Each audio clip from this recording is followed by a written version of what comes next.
प्रिय दर्शक बंधु आम हिंदू धर्म रे माता तुलसींकर केते महत्व अछि ताहा तो आपण माने जानिथिबे।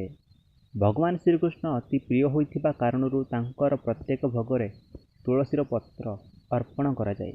ताहा सह तुलसींकर बहुत औषधीय गुण मध्य अछि। प्रत्येक दिन तुलसी सेवन कले समस्त रोगरू मुक्ति मिलिथाए। मना जाए कि जेउ घरे तुलसी वृक्ष थाए सेही घरे देवी लक्ष्मी स्वयं निवास करती। किंतु जेतेबेले भगवान गणेश को पूजा करा जाए सेतेबेले तुलसी पत्र बदल रे दुब बरकोली अर्पण करा जाए।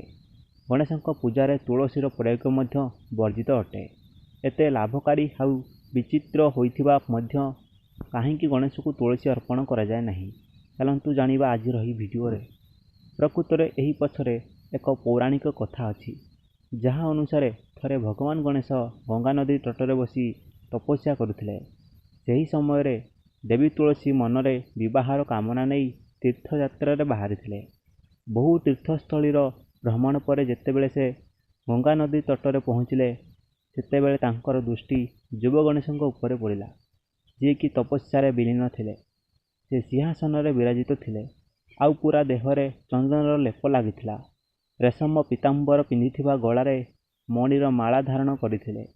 तुलसी जेतेबेले भगवान गणेश मनमोहन रूप को देखिले से तांको मनरे मनरे तांको विवाह करने को इच्छा प्रकाश कले। आउ भगवान गणेश को यह कहले। यह जानिबा परे प्रभु गणेशंकर ध्यान भग्न होईगला। गणेश को यही कथा जमारू पसंद आसी नथिला। गणेश तांकर तप भंग को अशुभ कहिथिले।